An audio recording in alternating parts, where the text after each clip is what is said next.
mo lava ona fusi la pola po malo ma moli la ufunga wa mana tu foi ia wa e malo chiche mo faiva se tatu tunu sa tua malo ia ile nava yaso e tonu foi fa penale e kale sia le tua e foi wa mau le lao le lei wa te jon tele taimi tele foi yaso ia o lao le tua o e mau ngata le fiafi le fu mo le no fa ta sia ma au na le tua basta le moana u pa e fa pe fo le sunga fa fe nga ya Josephat ia wa tatu pokalame fo le organic o artificial i le neiva yaso ia le tua fa afta ina na pule ia tau singa le soifua mo le tatu wola a wa le nei lava soifuanga ia na tatu fo fua ia ai nei lopo fe tua iai le tai le lofo le tua ia le fai ona tatu te fero i lunga penga o famtaranga i le tatu YouTube channel ia fa pe fo i le Facebook fa le fai mafonga le nei pokalame e o folo fon fa tal fatu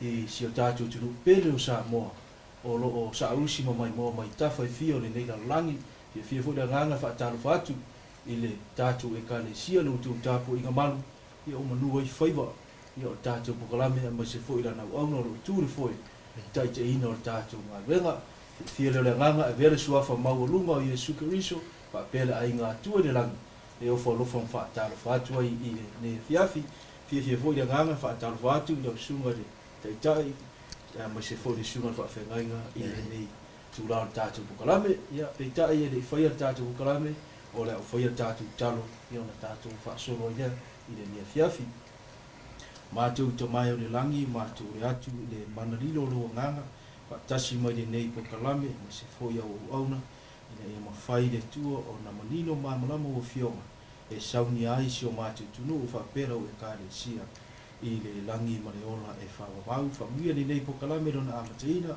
i ia lo suafa e whawawau e whawaurama. Amen.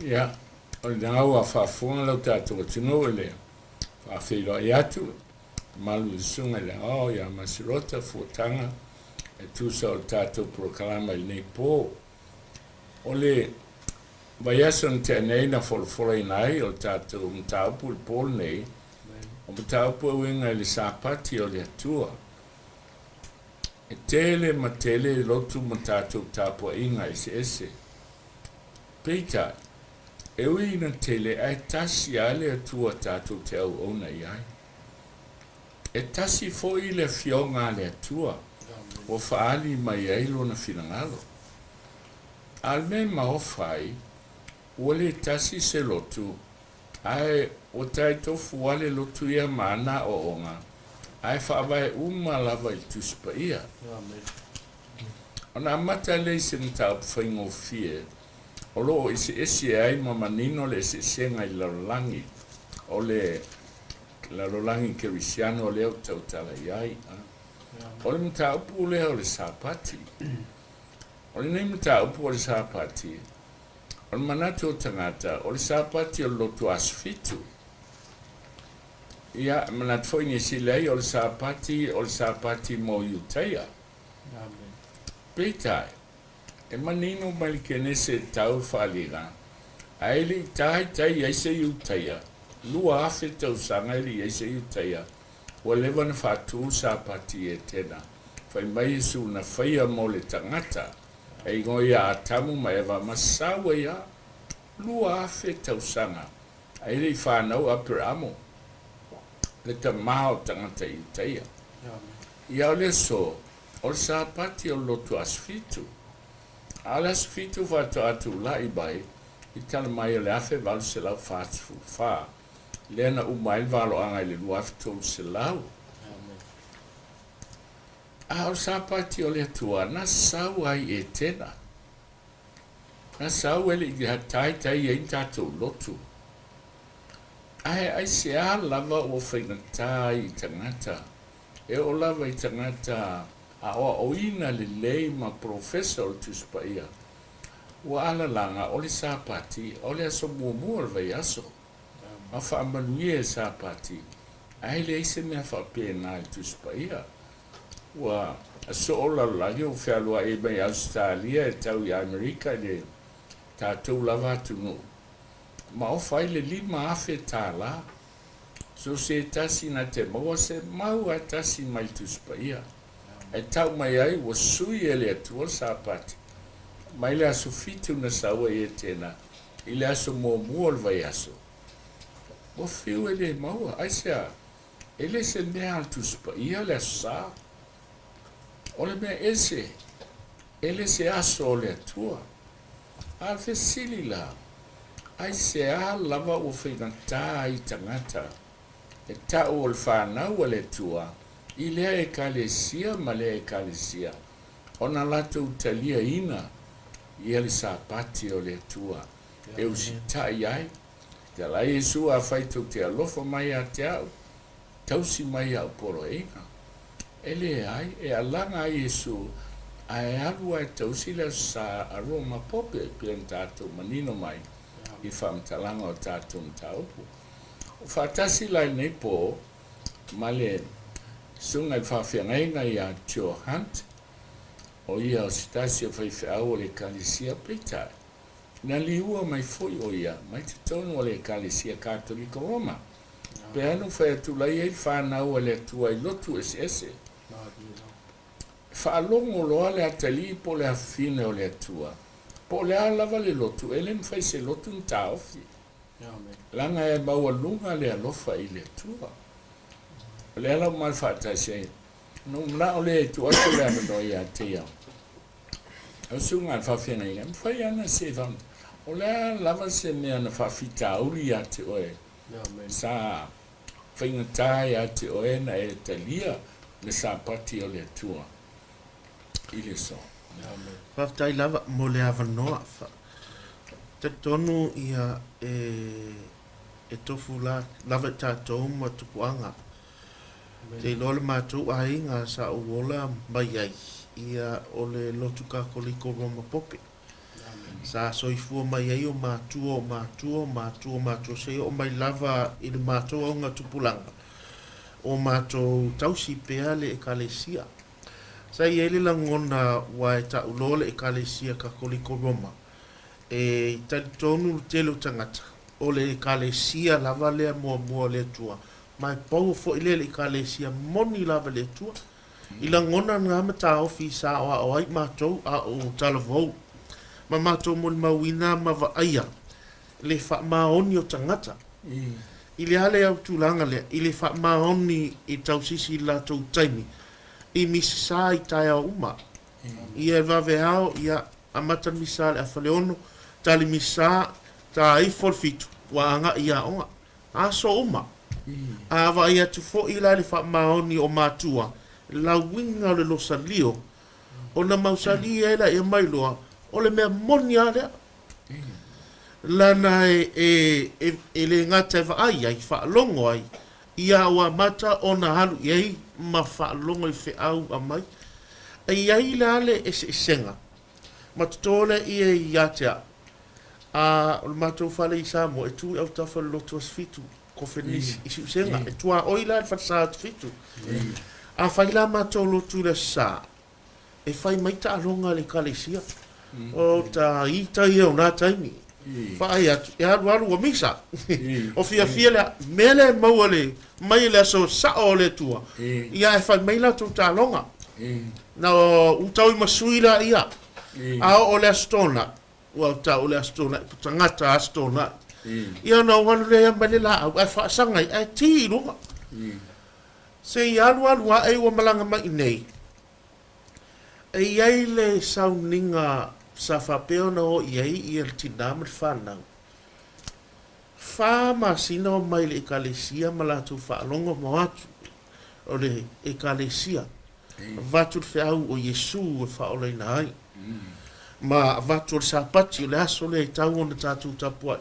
Awa ula u tāwhi maua lo sapati. Te whai ngā ruenga u le aso tonai. Ia mai la tau le lotu. Se ia o ina o talianga o fie, se o walu ala se i vai. O tele i ulufale la le ekalesia. Ai sa walu i ngā ruenga le sa.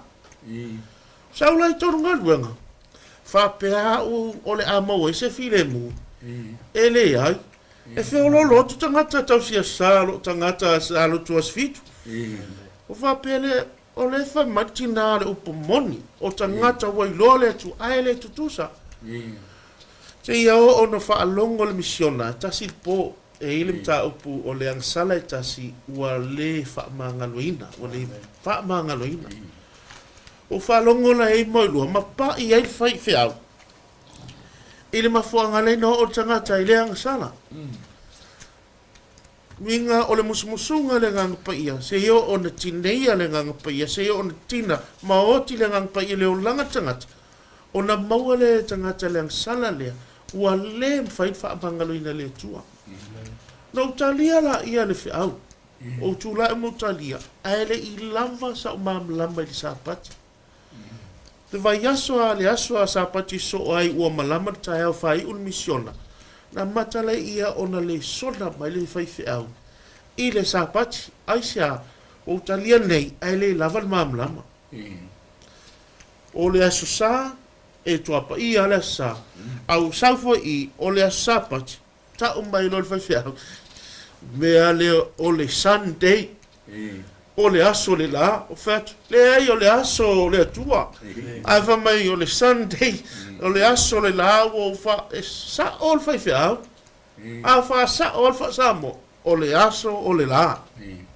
o ila na mataina o lo le ma o mamlama tili ai le ta ua le sa pati le tua su fata usang talwai sa o talia le upomoni lela wo mai le so ua te le mamlama a o upu fa talanga tangata i lo ua ainga wa e poto vale te tu lo wa e matua wa amatana ele i lo me sa sau wa tatu ainga o lo tua ao matua o le malosi to le kalesia awa ye swinga o swinga mele o lo te fia fa la tele lana o le sapati fa mai o le fa ilonga e lo ai on tangata o le fa ilonga i lo ai fo on tangata le tua fo al maule tumna o vatu ai po le aso fa la tele sunga tekta e tu sai fo i le awala lion talia ngo fia o le sapati ile e peru le fa alona fai upo iwa fa mai o le nei ua tuina mai pea o le malolonga fa sapati mo tangata o le tua o fai atu lai so tama te o le sapati o le malolonga mo tangata o le tua o te le fai atu la e le anga o e te la nei o oe mafu ai ona o maua le ola ma le malosi sa ea o mai tausi mai tia lewo matua wa mata no o yei le si mamlama pe yo mea ia e fai ngata i tangata ona talia le upumoni lua le mamlama le lava mamlama tolu o mea sa tu punga mai ai a wola i le mauala le sasi i siok tama tu ina mai pea le malo longa sapati fa sapati mo tangata o le tua to fai le anga le lotu o lo ai fa mauni lo taimi o le lotu o lo ai si tai i o matua o tele nga o tang vale o tele fa si o tangata ai ele o ia ile fe au moni no fili la ia e sili atia lo usita ile sapati sa fa pea tu ina mai le tua mo hontangata i le lusita i le upu po o le mesa o mai matou a o matou talavou te mamla fia mamla malala e dua vahanga le mai i pe le ase fa alau teleina le malo longa lea o le sapati mo tangata o le tua pena i tau so o lava ai fōlinga i ei le malo longa le na o le tua i ho o mai i tātou i le ni fias tai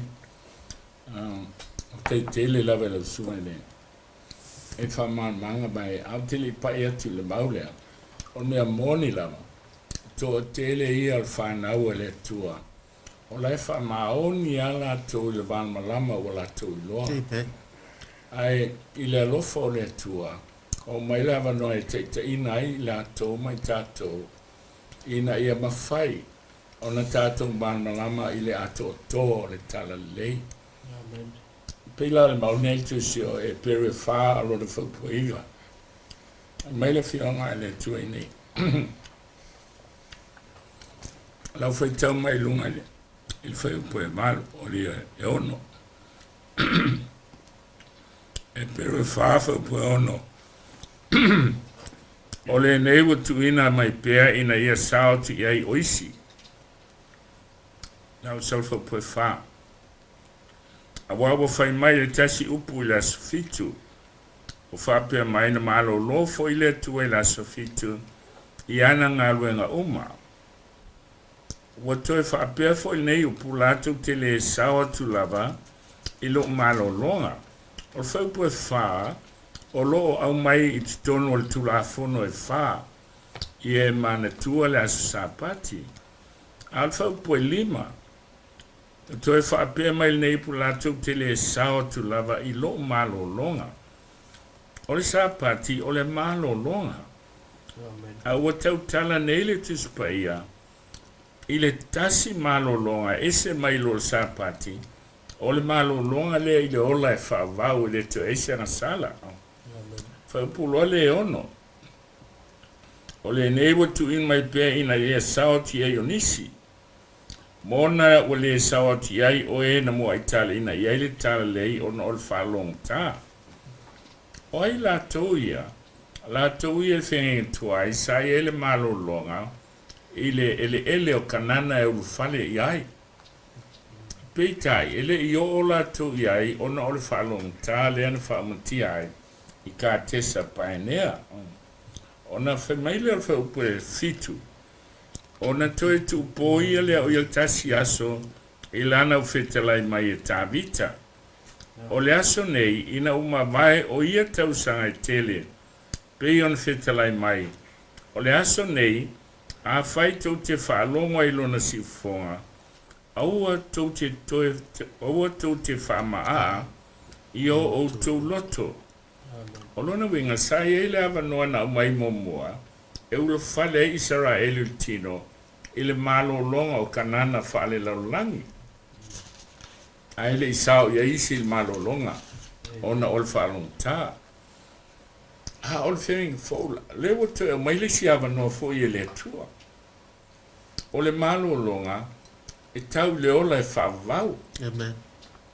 Ina ia mawhai. A whalonga i tangata. O alto e whalong tā pe o Israelu i lona malo longa. A ia lato ustai ma talia le wheau ina ia un whare fo i lato i ai. Whai mai lo leo whai upu le so ai. O le aso nei ina uma vai o ia tau sanga e tele whentu ai. Pe un whitalai mai o tāvita le aso nei a whai tau te whalonga i lona si fonga. Aua tau te whama ai o tau loto. O le aso nei la le whai mai nisi. O le aso sala na wa sui. Le ale tau tiro mai a. Na le whaalongo i ai la tau taimi, le sao tau tele. Le lau tau mai le si amanoa. O le so nei la, whengi fōlea, a te whaalongo i tala leilea. Aua tau whaama a alo loto. Ina ia mawhai o na ulu whale, i le malo longa whale langi. Le aso e fio mai a Yesu. O poe valu. Wa ana whao Yosua i lato i le malo longa. Po wale to e tauina i le tuo se tasi aso. E ese le plana i ai le tuo e whentu ai. E ulfale Israelu i kanana. O na ala mai ai le ia Israelu i whaotanga. Pe i tai wale ai mawhain whaatino na mea ona i whalongta. Le ala o te tala mai eli tala lei. Ia Israelu whaleanganga.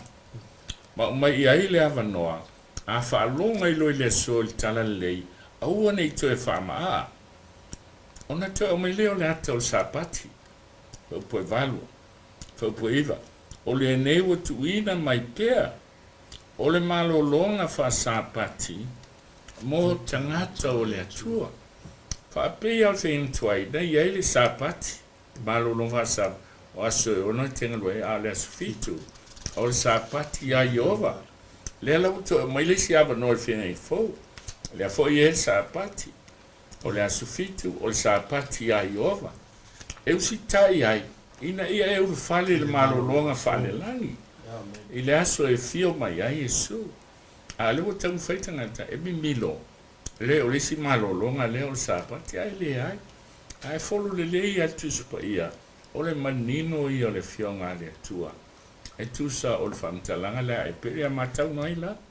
O ai la tangata e ustai le tala lei. E ustai le sapati o le atua. Ma mau e la to le malolonga le whalai. Whai mai o tangata o le atua. Amen. Ele o tau mai tangata asufitu po tangata lo tu popi e po. A o tangata o le atua. O le so. Whafunga lei mai hausu. O lai e whanau o le atua i lotu ese. Tangata lai tāpua i mal whamaoni. E tusa o le malama o le tala lei wa lato i loa. Peila na e sau noa. O vai o mata. I va veao il whamaoni o tangata Katoliko Roma. I sau ninga o le va veao le malulu. Aesea, whamaoni lato te tonu i le tua. A wha mai la apostolo Polo. Ai le tusa ma le malama pol poto. Le poto i le fionga le tua. Kato te whai ele fina ngalo le tua. O i foi la o lea i e whawhitau. Ona o sau satani, o whai foi lana lotu. Wahal foi satani a lotu, whai foi lana aso saia. Lea sa whapau whenga tuai. Ale wa o mai whenga inga fau. Ia, whai mantis pa ia, e ofo lalang, ma muli mai ai. Whai ringa sfumiltoro pa iwa mai muli mai, ale o tupu ila so. La o muli mai ai. Ile aso whapau sa tāpua ia ile la. O le whainga tāla ia tātou le na ofi le tala lei. E le anga o mean tātou wola mai ai la. Ma o a ai tātou. O te mantua le silotua.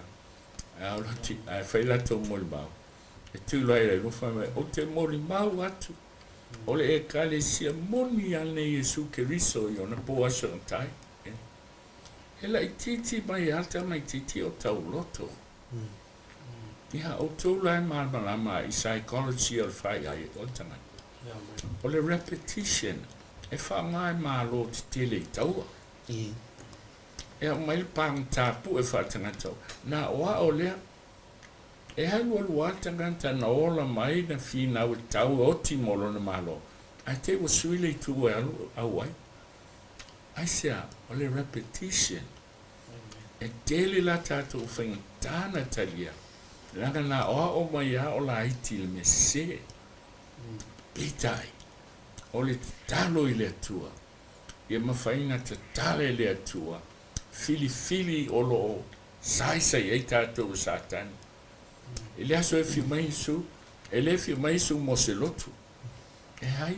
E fi mai su e ave lana whanau. Oi. A le ta ua i. Mo tangata o le atua. Tangata e usitai le upu o le atua. E le o le usitai le lotu. A e usitai le upu o le atua. Ia. Peila o a uia a foi la mo mau ia. Ndau loa wa esele me wala ia ele lotu as fito na ola mai ai. Ele muli au se lotu. Ni hai muli au la o tau si asusa. Alo po le tua. O le asofito la. Ele se kale la le langi la fita la ile tua ai. O la fita la ile tua ele kale na ile la langi. So se vea la vai te ai. O le mea e whai mai le kale na ua fitu e ai aso le vai aso.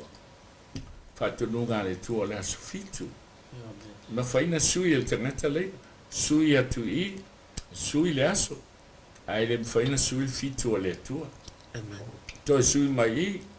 E whi sui ai aso. Pe a sui le leina le mea alwai le leina.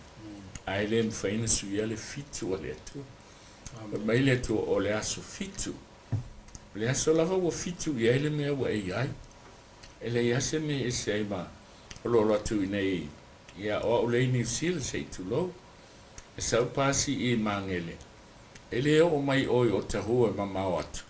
A uoso lo i pasi. Le au te oso oso atu le ea. Whatali ase i o mai le pasi i. E ano oso le ilunga. fa pena foi le kalena mal teitele se longa o mai le fitu ale tua ia le mela i te iai a o mai tutuila fitu tutuila tausi o mai fitu polo tausi fitu o le mela va fitu iai o le stai nai le tua e ele sili fa mo le tala sa no le teita o le nau ta inga le iai le wata no fo nei mama lama o le fitu sa pati moni le tua o mamlama fo i tau singa mtu ina maile sa so fitu e lo ai tangata le tum fai longa mai ai masila fia tangata le tu fo ai e fia mau se a walpula se fa mamlama i le tulanga ulai ona fa fainga ta lava tangata wa e fitu piliona le fa i o le paneta le tangata o lo ola taimi nei lata i ai pe fa piliona la to te loa Yesu ke viso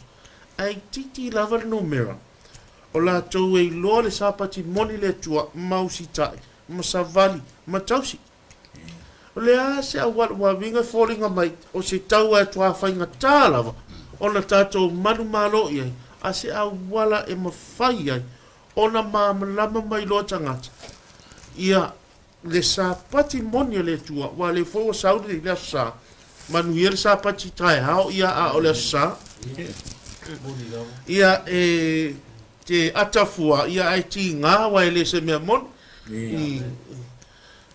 a o me te foi o te ngata i fa manuel sa pati o le fai kikili ia mo ai wa ia o nga mahulunga al fisili u fa fena fa vale sa tani le ma fa o le lo ai fai tauli tu spa ia la fai mai ele foi no se aso mo sa pati aioa a mai ole aso fitu ai o ele fitu fai tau o kalena o le lo fai tau ai o mai university mai Auckland University a na e te lo ai le matau tia o le fa se sa tani o amantoa o fai ai o tangata ele tio lava o te fai tauina le maule o le tu si o Luka o le mata upu e se fulu maltasi a alona fa upu e lusu fitu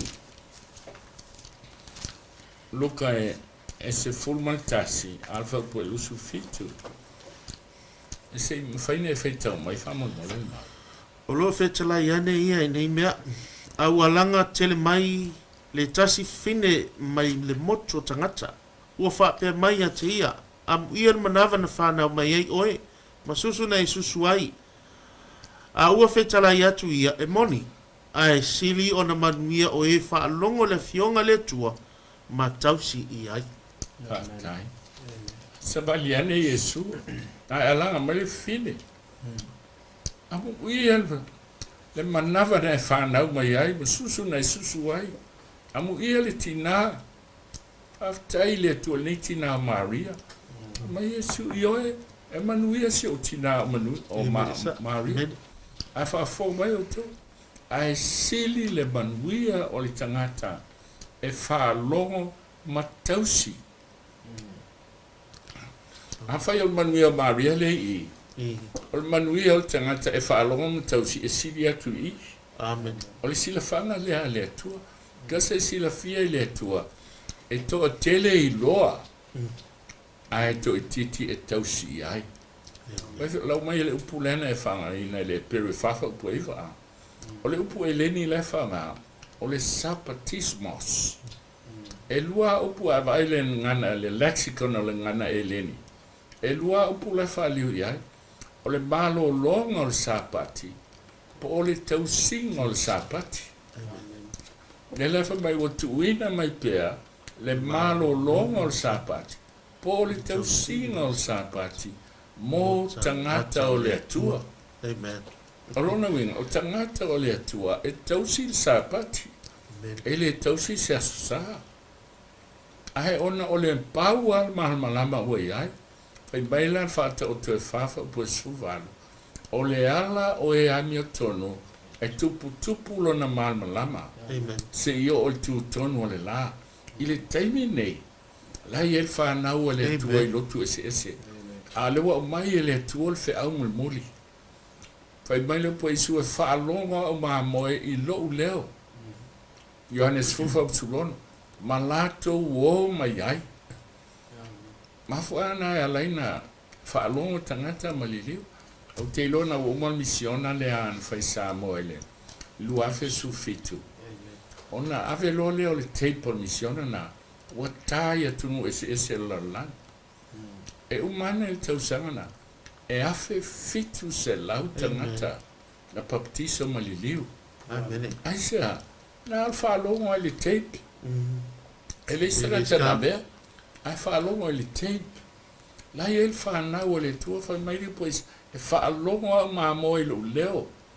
Malata uo mai ai. O vai o mata I whaife au. O vai so soani. O e kalisia katoliko. O papatiso. Amen. Aisia, laka o tangata o le atua. Na ua pau al malmalama lai ai. A o le so I leo lofo o le atua. Leo a vatu e whi au. Ia mwhaina e talia. Sāmi ai oi malo ai ngā mo le langi pēna wha. Ele se langi e se lotu aswitu. O le langi a Yesu. Mo I la tau e usitai a Yesu. Malona whina ngaro. Ma se lota se I whaisi nau whantalanga. O te loa sa e su mai maola mai fo I tono le.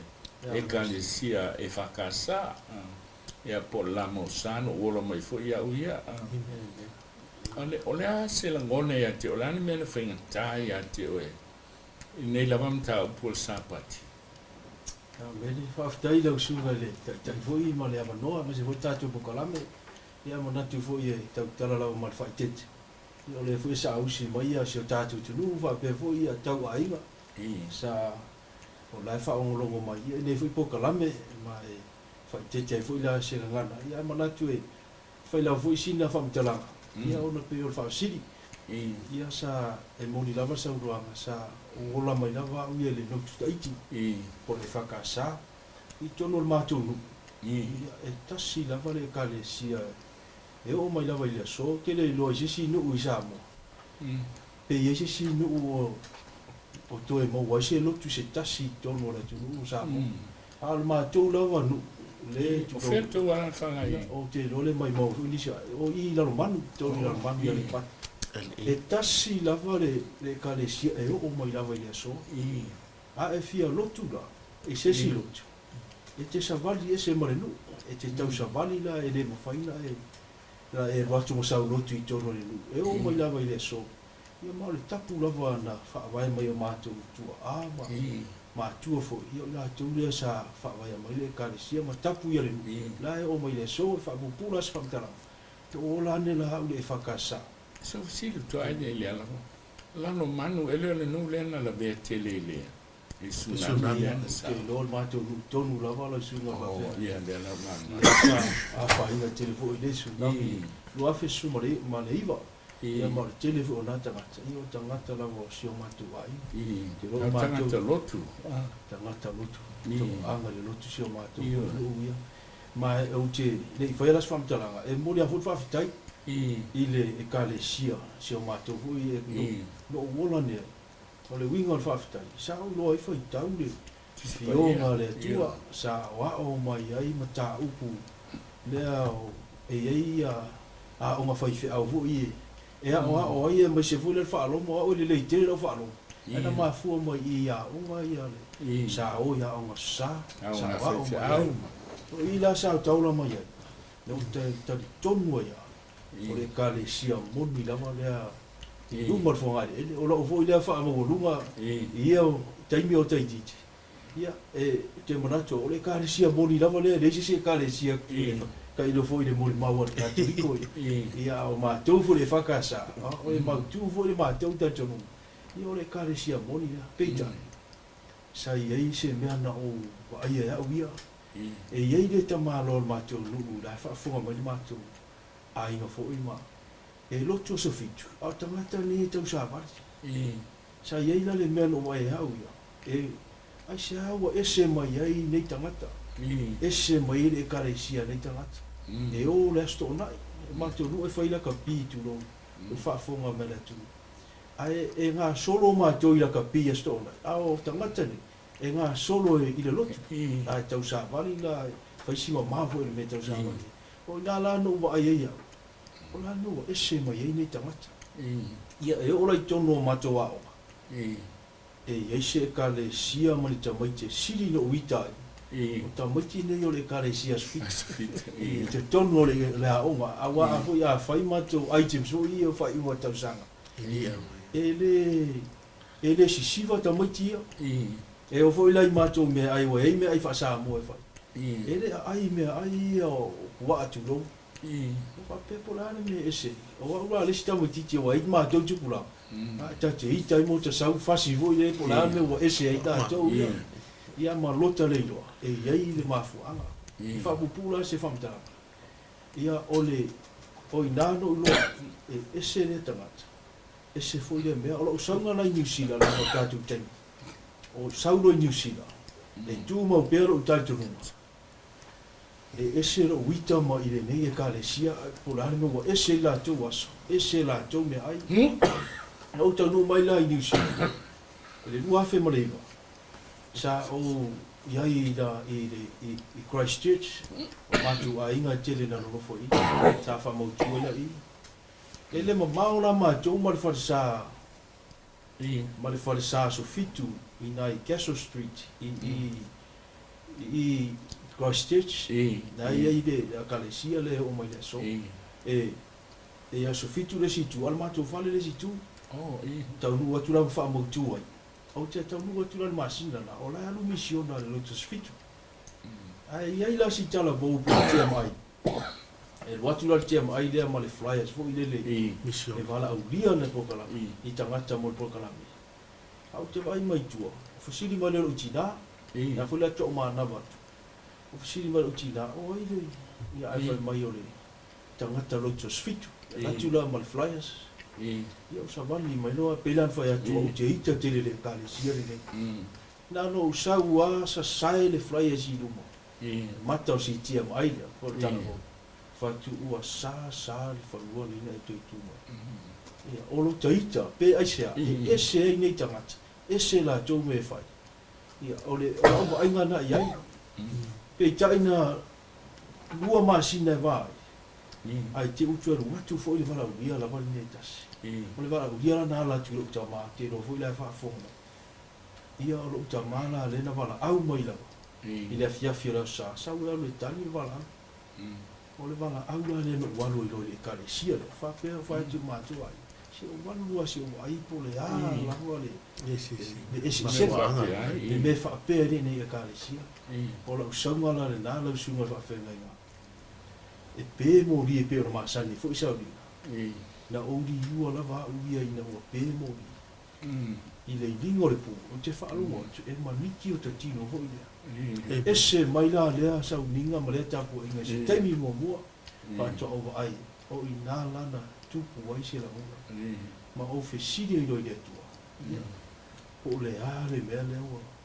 o le ale le tu inga e ka le sia o la fo ia me o tu pu ya cha e fa pu e fo se fa mtala ia ona man manu ta tu te ai i la uva ai i le mafu anga na ma e mafu ai fo ia ma to ia le lo taiti na fa nga taro te dia fe aulo sa pati o le mala mala a wa sa fa lango lango tasi le ma to fa mo le tu spa ia foi fe au ma tangata ia fa ia nga sa e ia ila se te mina te tala ai no te fa tau le tu spa ia ai ile te mina o te tala ai lo to mo fa tau le tu spa ia ele ile va e sa wala o ia la sfitu le ona amata i lono o mamala so le winga la o fa mtala ile mafu anga lava ya tau ia mai se fo inisi a to le mai so ma to fo tangata e kare sia lo te o le fa afinga ta ona o le tango e fa tau le tu spa ia awa a fa tau le tu spa ia mamala mo ifo le ana le no ni wa ia na o fa tau tu spa ia e manino la fionga le tu o la ia de sa pati ale le e fa te ia fo le loto mala tau o le o te ratu o misiona ia le kale sia spitu sa o te ratu o masa pati mo man fe ai mo ale ta upu le ta fa tolu le lo fa tu no o le mta upu le no uri wai i le mau le le kito le suma tasi le pua langa o lo uta tonuma o mea lava le sofitu ia tangata ia ese ma e mafua ona ese la tau me fai e le tali tau tu spai a ina wo fai tau tu spai le ina o tangata tonu ia o le muri e fai le fina ngalo le tu ia mo ina la no ufi de roa Amen. o te talia le fe au le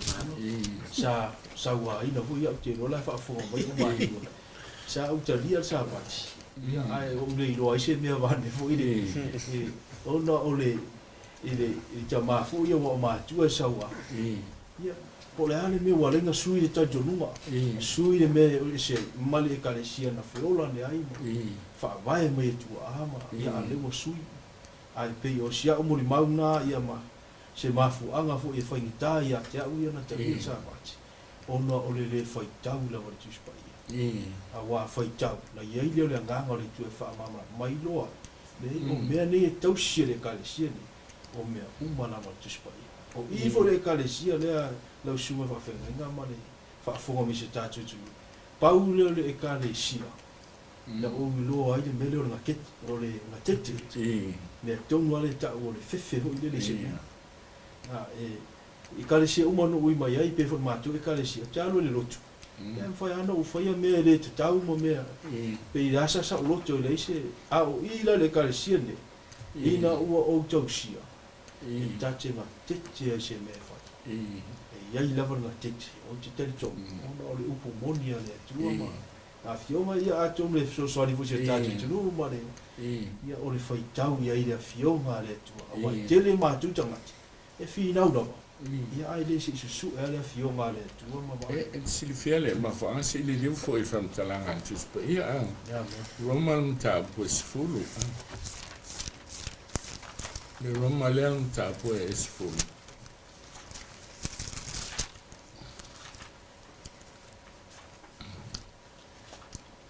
ai mai ale le fam talanga ale fiona le tu ni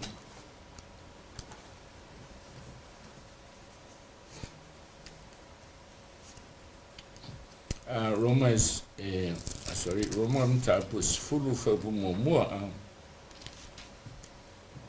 se feita mai foi ele tato maulea Roma is fulu fa mo ma fa pelua au sui na o lava le nei o loto ma la talo i le tua mo Israelu ia whaoraina i lato wa o te moli mau i lato wa lato ma ele ngai la le tua ai le tusa malpoto wa o le loi lato le mia tonu mai e tua au sa i le fatu la lato lava mia tonu wa lato le usi stai ai i le mia tonu mai e tua fa fa wa o le ungo tu la fono ke risolea e o mai ai la mia tonu i e fatu tu malama i le teimi o Israelu e ese mea na poloka ia ma fau tangata o le tantununga o Israelu o le tu la fono lava au sta i e tangata e o lai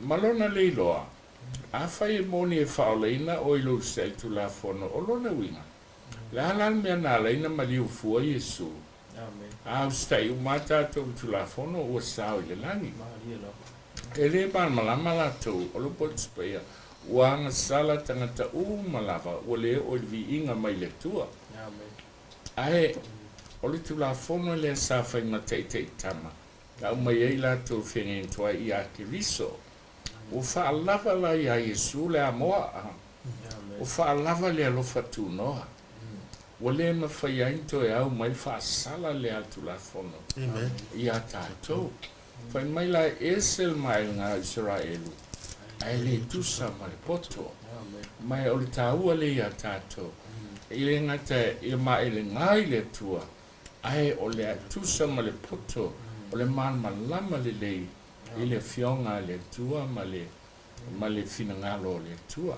ia vai lai fa mauni ngalo fa mtala fa aftai le lotu la mo sa na tai mai ai lo soifua na mo ai e matau i le tua i lo le lotu po a lava mea na pau lava le aonga ma le vai nei ai. Ya men. Ai sa o i tonu tātou uma e maua lunga atu le atua. Ia, o nā lea, no olo nei whaalongo.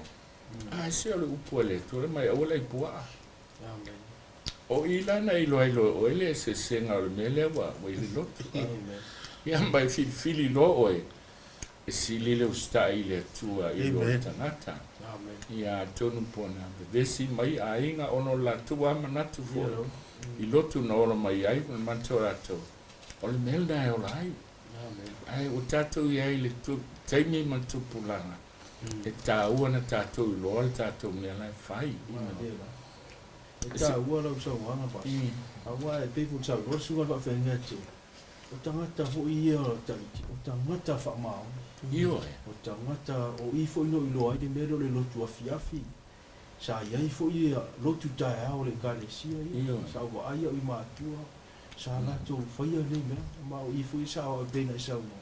Peita i sa le tusa ma le poto sa iai. Ia te aula ia. I sa o fo i a mori mau. So soani mo so mātou fo i a inga mani. O le whai tau lama le tuspa ia. Ia ma loa ai le fina ngana mori o le tua. Wa o le mele na poloka ia. Sa u whaalango lango tele le whai ia. Ia o mai. A ina o whai tau au ia le tuspa ia. E o mai lai le so. Ia o le fo se meta te whewhei pe i ta mai ai. Ia a o te iloa. Siri no ta whewhei le tua. O ai tele fo mātou ai ma. E fo inisi o so lai ha o mai ma lua le so ma. Tele fo mātou whai au ma. Ia te aula ia. O siri atu no o whewhei le tua. Ilo o popolo i whai au al mātou ngā inga ma. Moi nei la. Ma la tau fo i ta mai ia. Tu lau le whaafonga mai ala tunu whaatai. Peano whatu lai e whana o le tua alo lofa mo mi. E le tua me whaina e li tātou misione whai. E ma baptiso i tangata. Ai se a langa o tangata o le tua pau al malama la e. Ia te la tau. Ole upula tuspa e lukam tapu e tolu. Whai me e tangata. Ua matua pe o iutea. Ua matua wha ma a ina o la tau luto. Luna winga e tangata. Ua le te tala o la tau loto e alolo whai le tua. Awa vea la te leo me whaalawa i a satania. Awa tonga fitini e satani e se poto. Ua lotu satani. Ona whaapele le tangata le lotu. Awa le pele le tua la whamaniga le la whamtalanga.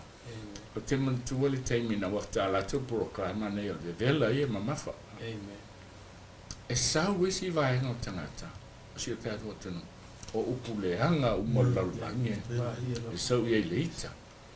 Ai sea. O tangata e alolofa fo i le tua. A alfala vilave. Wa sili le alofa i lana lotu. I lo na matau i le tua. Ai ele si vai no tangata. E ti ngale loto. Ai esa ili pesao. Pesao se. Al tangata lana. O fai mo fia na la to mal malama. Langa o lai fa mo le tua yo la to loto. Ai mo tatou ia leo tatou mal malama. Wea tatou le ona sai pe pala wale mai pe ita ai. Tatou te taro e alo lofa i ai. Langa i ele meu fai le tua ia tatou. Pe ona i lole pumoni. Ua oti e le tangata tuai. Aua na o le tangata o le tua la wa i le alofa o le tua. Ua le iloa anga le anga i e anga le anga mai. Ai alofa i e ita mai. O le tala leila. E le na o le upu. Ai whaalia i o tatou o lana. Ma leo langa whaamanga. O e iei la le tua ia te tatou. E ile fisili fa mole te to fa la tele maile. Ile tusile Isaia 5:8 su tolu man su fa. Lana ile mato i kalesi sa ia mato ia talvo ma na ia mato i kalesi tasia litula saungi. Ingola i fale o lava ia koinga ngai fai fa kingoinga ka fao i fie pofia. Ia ngar kasia likula. Ai o saungi ile kalesia o ile kasi se kula ua aso a ko sa manga ku o le loku mamonga oi wala vanga ko lui kula a o sa ngile lo sa ka fai ko ya le la ki ale kula a le sa ngi ua aso a ko pe se fa mangi ngoinga i le kausinga mo le a wala la inga fingale tua e aso a ko sa paki ai lo mele ia mo kera loku malo le loku sa nginga ia nga foi la ia le pa ia mar kausinga nga aso pe le ken fa kingo iaso pa sa nginga ia sa e esse mai lava la i le aso fiku o te mana se tatu li leu pe le fionga le tua se i famtale io anni ta ku se fogo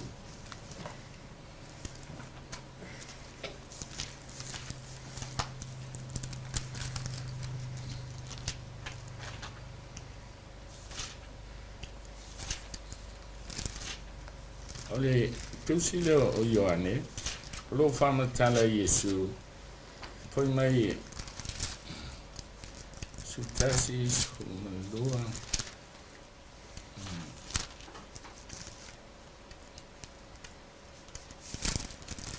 Ioane le matapo fu fai mai o Ioane fu ma leono fai mai o tu fetu ne me atu tu nei tau suai o tu tau suai fa fia tulia o tau sunako e la tau Ioanes furon fo pelua e o lava i le aso manatu ai se na te fasioti a te tau wana faia le taulanga i le atua a faia fo i la tau ia me ia te tau a wala tau tele i loa le tama a toa mao a o faia ti a te tau nei me ina i au tau manatua pe au i le aso na o faia tua i a te tau o te le fai atu nei mea i a te utou i le amatanga.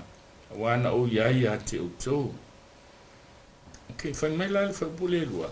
E tu ria o tou sunako e i la tou. O hai la tou. O tangata lotu lei sunako lei fai saa. Ai toli o e le lotu. Ai sea, langa o lotu satani. Taduaila o lotu satani. E te luatu lewa e excited atu le fionga le tua. Ai le fetau I ma le mele fe mai e le lotu. Ia ona anga le anga lole ia te oe ma ino sia ma oe. O le mela leo fe satani. Ua faa pele satani tatou lotu ia tatou. O sili a tatou pe feoti ai. I le lotu. Ai e faa fia le lotu. Ai sea. Langa e te mana fia tangata ai le o le tu ale se sena la na fana o le tua ele popole in tangata po le vale ai sili na popole la to ile la to va ma le tua a wala to iloa ile I unga whainga mea o le tua e o lai amen ele o la o stangata amen tato vai le teime ona pole lolo fai tau miliona al whanau zanga, ana ale valu ana ustai. Ana ale valu na whaolei. Mai Yesu whapea o na ponoa, whapea foi a le isau le ateli o tangata. Ala Yesu e whapea pi le ala I le ola. To I titi au iai. Wa tele le ala il malaia. To tele foi la to e u iai. Ka tele vaila I lotu matangata. Polete. A tate vai po le asi fina ngalo le tua. Aftai. Ta wala le loa le leo le tua. That's right. Ma muli le fina ngalo le tua. I ta ua fo I le ia fia fito e wha manatu ma ima to e manatua la ngona sa ui mai ai. Le fai ono nofu. I sa o pe ia le la mosa. O lotu popo fo I tasi atu si fai tau o uman pepea atoa. Ia le service o le pate le mori tau sanga atoa. Ele I lava foi la se matou fai tau tus pa ia mai no. Ele I o ele profet sa pati pol me o le soleri. Le soleri. O le sa le soleri. Pe al tau loto foi lea ma. Alai. O le sita ua le sunga whawhenga na polo le. Sau loanga le sunga le. Whawhenga na. I le aso leo sa pati le tau singa. Awa fo ia ina ua o sau tono le kalesia. Ia o tātou fo I lawa mentality le al maho whau wha sa mo. Ia fia pupu. a te saula e umi sauri a vave lo ta musu ma le ai sa yei le na ngona e musu mai le nganga le tua e itai tau tala lava i a uma ma fuanga o ta di ai umi o sauri ia ma le aso le tasi ai sia e ono aso le a mai e le tua i le tamata e pule ai ia ai tasi a le aso le a mai e le tua mo ta ita ia mo so ina lana urua e au e matua fea le leile tua o ta pule ia so e ona ia ai tasi a le aso mo ia sa i le ilo ta o la fa le nganga i le tua ina ia maua le malosi ma sa unia mo ngā ruenga le nei o te loa o lisi mea tāu e ia tau ia lea o tātou umala vea mea la a umi lor sa uninga ua ai o te loa au ia le tele o sa pati ta te te ua pōle mea o le mafua anga o lai ta te enjoyinga le fionga le tua mprokalama ese e le o alu lalo mafau le taimi ala e te whawhanga loa nganga i le fionga le tua. E toi te iane la, o pōngi sāle mea i lei. Le fiafina, ta ofo lea, pō whawhea mwhaina nofo i la so ato i ni. Sauninga. Ia ai pe o le tāua nā ma le pao le fionga le tua. I le o langa o tangata. O oti ai le tangata tuai. Ia o whawhauina tātou le mana o le tua. Ai pe o le ki le mai le maule si jiwe mai le sua mawhenga. Ole ona e fia lava le ia yo ia tia huila e te yo ile a ka fia ia yo ia ke ia o mo sa pa e se tawol mauna i si ti se ta to liwa il tu se Isaia mta po limas fuma le valu Isaia limas fuma le valu fa fuma le fiona le tu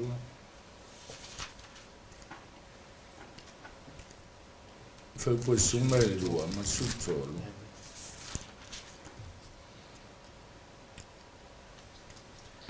sulua o e tupu mai ate oe la tu te atia me ana whaatafuna ina mai ana mua e te whaatuina whaavai o lea tupulanga ma lea tupulanga e ngoai oe o le atia ai solo o le whaola i mga ala i me no nofo ai e te fisili le tua o le ale mea o levan whaatafuna mai au ngā tupulanga ana mua o ha whaavai le te mana o filifili ai oe e te toe whaatuina pai mai e ngō o le atia ai solo le whaole mga ale me no fwai whaupule sultolu o ta ue le tua a whai e te liu e selo vai sa pati a e le whaia lo lava loto i lo ua so sa ma e ta ua sa pati o le aso fia le aso ua sa ia Iova o mamalu e whamal olo i le whaia au lava a mio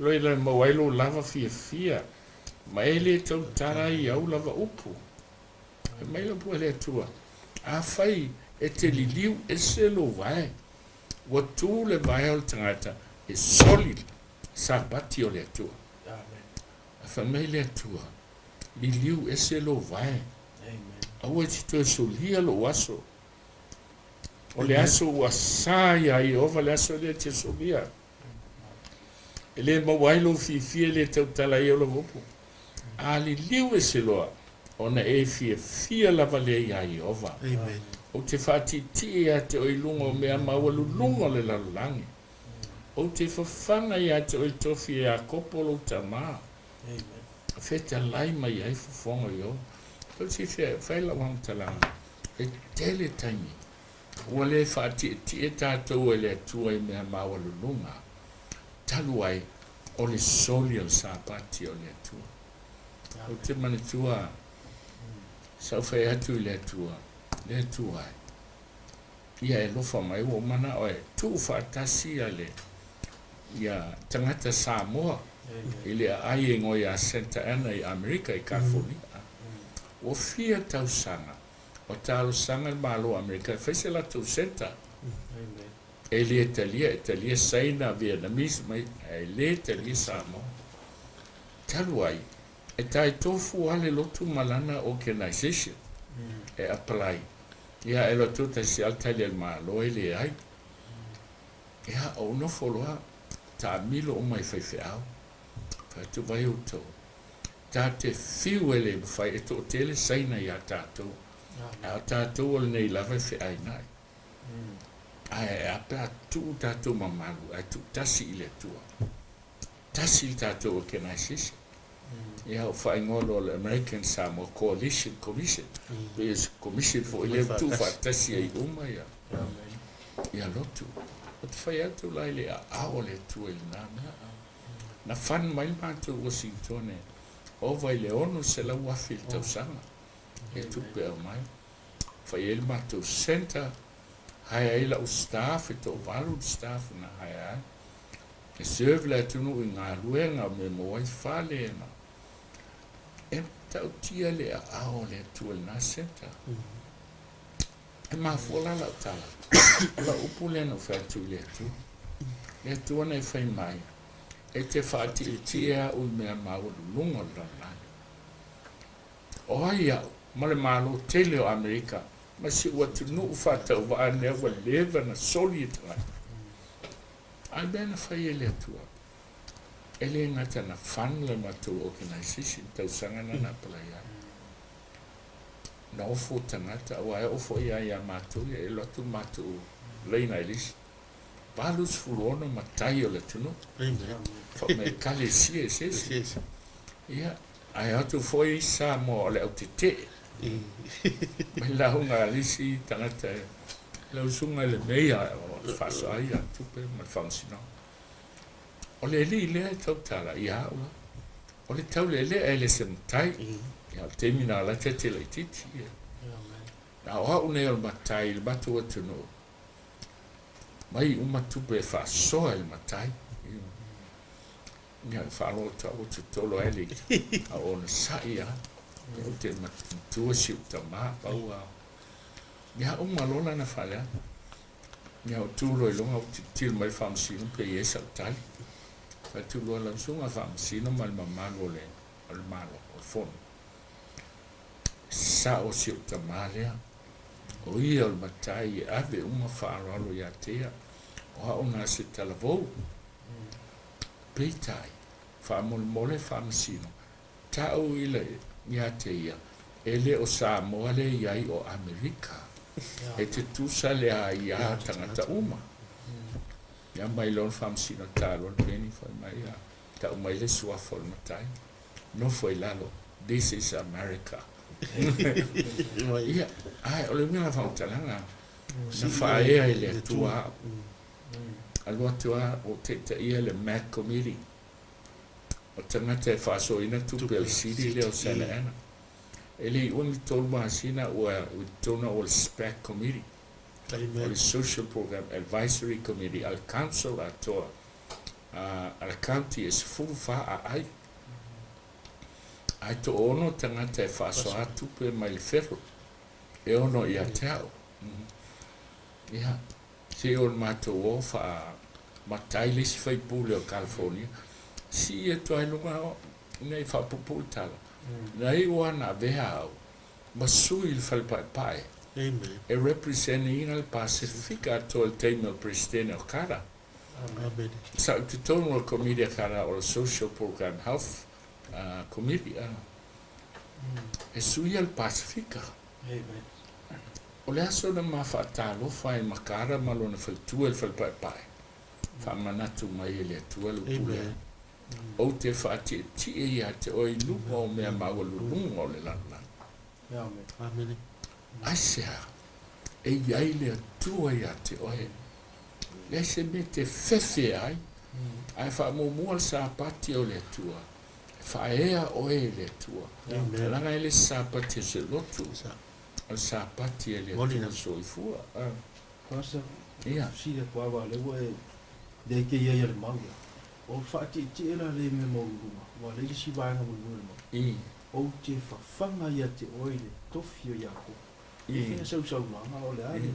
Tofi le o Iako. Te matu foi el tofi Iako. Pana sola Iako pole non so e sau. Petai. Na whaamanuia ele atua Iakopo. Ele ngata ia na ba fo isu fana si a la fu manu ma me an fo mai mai a kopo te mau ainga de tofia le matua le ana maua mai e ala ia e sau fa ta mal e sau na maua ia kopo e fa pe na fo fulanga ni tua i lana fa nau we fa ngalo ni si me uma o si lotu o me au e fa mo mua le tua malona sa pati ai mai le o te fa e ia te oe ma fo ia te oe le tofia ia kopo lu te ma we fa to il malo stato malo samos na ban to a fuli malo sol ya la o folo le mai te atol tu la fono la fa alua ia le ala va o te o la ma tau sia o le Amen. ia la va o le ia si o tato malo asia ele o au a o le tua pe fuli lo langi e soli o ilano e ia le tua Amen. na te le la fua ia te oi ia fai lau tala en maloni sila lefta o mane tolu ma le afa tau sanga o fuli su e asenea su e amisenea fale anga ia aya na tasi fo ili tali la malolo ala la sai au te le popole pole la langi ato lango la ia ilo tua Amen. o te teli tonu ia i maufa mal mafa fena ala ina o le fefe ave fe au le tu Amen. lango la ia ile tua e lopo le ta mau a inga le fafanga le tu le tofia kopo te ngata te tau sia sa pa e lopo ta mau a inga le so fai mai ni usina lo so mo o le mena le so fai ai e o fol malo ni sila il neita ma isa lotu sa moa lotu te ngata ai lena ai fai tau miliona la tu pe fai tu nana tau su ese au ala fao ese ai ia la fina ala tele lo ele o a pole asu a o le tua Amen.